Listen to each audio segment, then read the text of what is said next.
Hello, I'm James Yarbrough, and welcome to We've Got Books. We're brimming with lots of books, ideas, and plenty of fun. We three authors, Anne Green, Lana Newman-Cruzy, and myself, James Yarbrough, are coming to you from the Dallas area of the great state of Texas, with the most recognizable geographic shape in the world. Yes, people all over the globe can identify our great state where we have friendly people, southern accents, where gentlemen still hold doors open for ladies, and where you might hear the words sir and ma'am. Hi, I'm Anne Green. Our colleague Lana Newman-Cruzy is not with us today, but she'll be back soon. Thank you for joining us. And our hosting for We've Got Books will be informative and enlightening regarding great Christian fiction. We'll definitely have a genre for you: historical and contemporary romance, romantic comedy, westerns, suspense, women's fiction, fantasy, and side-splitting humor. It's our pleasure to feature guest authors and their books. You'll have the opportunity to get to know real authors, why they write, how they create characters, and how they got started. We'll visit with each author and get to know her and her novel, and how the book evolved from an idea to a published work. And now Anne Green is ready to interview author Chris Posti, an award-winning author of both fiction and nonfiction. Chris has just finished a trilogy called Next Act. Her first book in the series is Falling Apart, Falling for You. The second, Maybe Now, Maybe Never. And the third, Tis the Time, Tis the Season. So grab your Coca-Cola or your cup of coffee or tea, sit back and enjoy. Welcome, Chris. Well, thank you for inviting me. Well, it's our pleasure. And Chris, why don't you start off by telling us a little about yourself? Well, sure. I'm a wife, a mother, and a grandmother. And right now, I live near Pittsburgh, Pennsylvania, but I've also lived in places like Switzerland and California. And I've moved actually more than 20 times, and I've traveled to about 20 countries. So I guess you could say I adjust to change and culture shock pretty well. So, you're a woman who likes variety, not just in where you live, but also what you write. What kind of writing do you enjoy the most? Well, I always say my writing comes in a variety pack. I started out with some horribly written poetry when I was about 8. And then over the course of my professional career, I did all sorts of business-related writing and things like speeches, training. I wrote 3 work-related nonfiction books. I self-published those. And I was also a freelance business columnist for the Pittsburgh Tribune Review for about 20 years. And then during the pandemic, when everybody got a little bit challenged, I was searching for a new challenge too. So I shifted to novels, and I ended up writing 3 of them. So the name of the series, as Jim said, is Next Act, and they were all published by Elk Lake Publishing. Okay. And the third novel in your trilogy, Tis the Time, Tis the Season, was recently released. Congratulations on that achievement. Well, thank you. It was quite the mountain, but I'm glad I climbed it. Okay. So tell us a little about your trilogy. Well, I'd have to say one of the unique aspects of this series is that all 3 of the main characters are women in their late 50s. Well, that sounds really interesting to me. The main characters in their late 50s. You don't come across that very often. Well, you don't. That's right. And that's exactly why I wrote the series. Like they say, write the book you'd like to read. So I call them books, my books, books for the overlooked woman. At a certain age, it seems women often say they feel invisible, like they've lost their worth. And that is so far from the truth. I want women over 50 to feel inspired and energized. And so maybe they'll make a change in their lives. Maybe they'll try something new, step out, grow in their faith. I want to encourage women in their 50s and beyond to keep learning and growing, just like my characters do. That is a worthy mission. So The names of your 3 books are Falling Apart, Falling for You, Maybe Now, Maybe Never, and 'Tis the Time, 'Tis the Season. I'm guessing there's some romance in these books. Oh, yeah, there's plenty of that for each of the women. But the books really are not classified as romances. They're actually considered women's fiction with threads of romance and faith. Tell us a little about the faith component of your novels.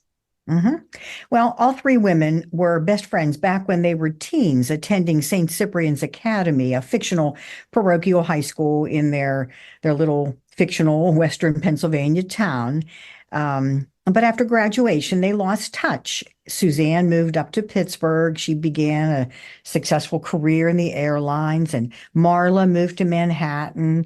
She eventually started a very successful business there, and only Rachel remained in their little town of Port Mariette, but then they reconnected at their 40th high school reunion. And then over the course of the 3 books, all 3 of them grow in their faith, even though they now currently represent 3 different denominations. Well, that's interesting that you assigned your characters different denominations. You don't often see that in Christian fiction. Well, that's right. I wanted to express unity among Christian denominations, not separation. So Rachel may pray her rosary, and Suzanne may raise her hands in worship, and Marla, well, I can't say anything about her because her spiritual evolution is, I guess, like the underpinning for the entire trilogy. Sounds like there's a lot packed into each book. Well, there sure is. Each of the women is in the midst of a major transition, moving into her next act. Suzanne, who's divorced, just lost her job. Rachel, poor thing, just became a widow, and she needs to take over the family business, which happens to be a service station. Poor thing. Marla, who's single, just sold her business, her very successful business, and in the process, she lost her purpose. So the 3 of them have diverse backgrounds, very diverse personalities, yet they are all women readers can relate to. So, of course, I have to ask, which of the 3 women do you relate to the most? Well, actually, there's part of me in all 3 of the women. You know, that's how it is with authors. We pour ourselves into our characters. And like Suzanne, I've had a long corporate career. Like Rachel, I love spending time with my family. And I'm like Marla too, because when that pandemic hit, I pretty much retired from my consulting business, and meaning I had to find a new direction too. And to be honest, what Marla ends up doing in that 3rd book, 'Tis the Time, 'Tis the Season, is what I myself would one day love to do. But I can't tell you any more about it, Anne, because it would ruin the plot. Okay, you're going to leave us hanging. Could you read an excerpt from the book for us? Sure. Here's the opening scene from, or part of it at least, from 'Tis the Time, 'Tis the Season. Marla has just flown in from Manhattan. She's now arriving in Port Mariette, Pennsylvania, which is the setting for the entire series.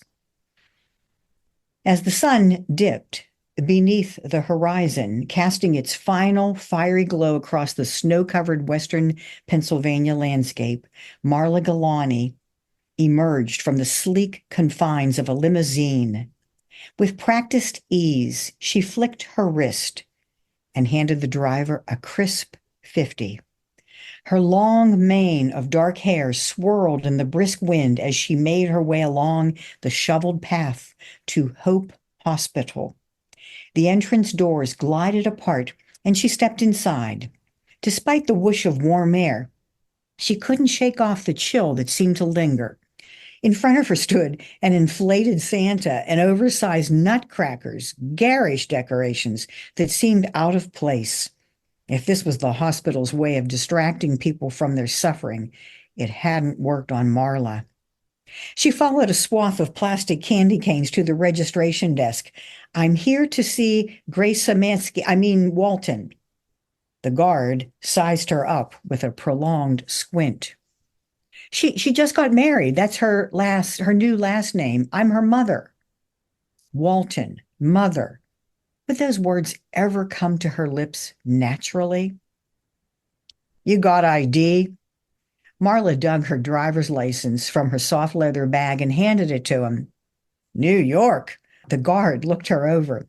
Here in Port Marietta, we don't get many visitors from out of state. He handed her license back. Room 311. Elevators are over there on the right. An unnecessary direction, at least for Marla. It had been more than 40 years since her aunt secreted her in here. Yet there are some things you never forget. Wow. A little bit of mystery. I love it. You know how to pack a lot into your novels. Romance, small town, old secrets, inspiration, and relatable main characters. So, now that you've finished your trilogy, what's next for you? Well, when my first novel, Falling Apart, Falling for You, won an award in the Sella Book Contest, I had the opportunity to meet with the executive producer of Hallmark's #1 show, When Calls the Heart. And he strongly encouraged me to turn my novels into a script for a TV series. So that's what I'm finishing right now, the pilot for a TV series. But I can't sit at a laptop every day. So in May, I'm going to be leading 2 workshops at the Pen Writers Annual Conference. Pen Writers members are writers of all genres, mainly across Pennsylvania, but also adjacent states. That sounds really interesting. What will you be speaking on? Now, first, I'll be talking about writing a screenplay from a beginner's perspective, my perspective. And my second topic is everything you want to know about writing a series. Great topics. You've produced a well-rounded body of work. What advice do you have for aspiring authors? You know, Anne, there's so much to learn about this profession, and I don't just mean about the writing itself. That's a totally different mountain to climb. You and Jim and Lana, you're also prolific, so you understand what I'm talking about. What I'm talking about is the fundamental but essential information an aspiring writer needs, like, do I need an agent? How do I find one? How can I get published? How will I promote my book? All those questions. And when I started writing my first novel, I was so clueless about many of those things. And I spent gobs of time digging up answers, true answers.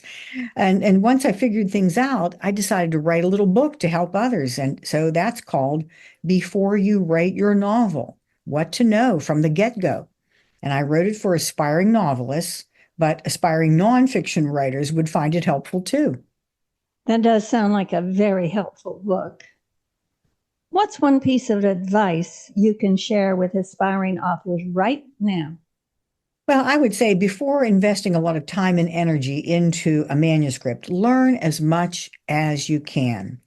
That means listen to podcasts like this one, get active in writers' associations, read books, articles, talk with more experienced writers. And if you do this kind of prep work, you will eventually create a manuscript that is not only better written, much better written, I'm sure, but also more appealing to agents and publishers and readers. I wish somebody had told me this at the beginning when I had started out. I'm sure there are a lot of writers out there with that feeling. So, are all your books available on Amazon? Yes, that's right.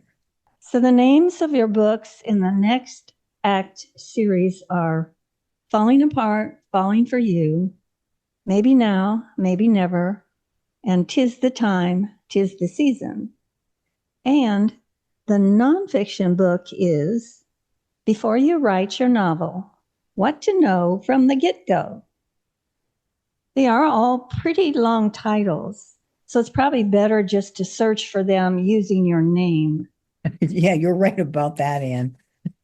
So your name is Chris with a CH, and Posti is spelled Posti. And what is your website and email? The website is chrisposty.com and the email address is chris@chrisposty.com.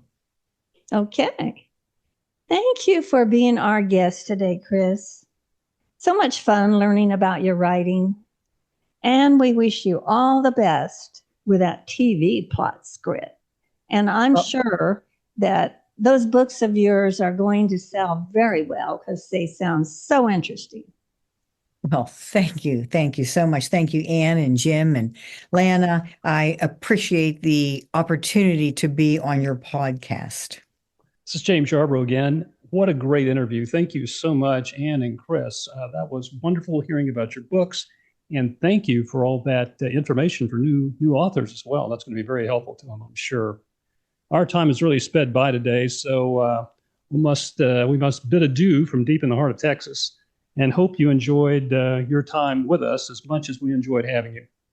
Join us next week when we interview our own award-winning author, Anne Green, and her Scottish historical novel, Masquerade Marriage. You won't want to miss hearing about this ultra-exciting book. I'm James Yarbrough, along with Anne Green, saying goodbye for now, and read a good book for education, entertainment, or your continued good health. And we hope you'll choose a book you learned about on this podcast. See you next time.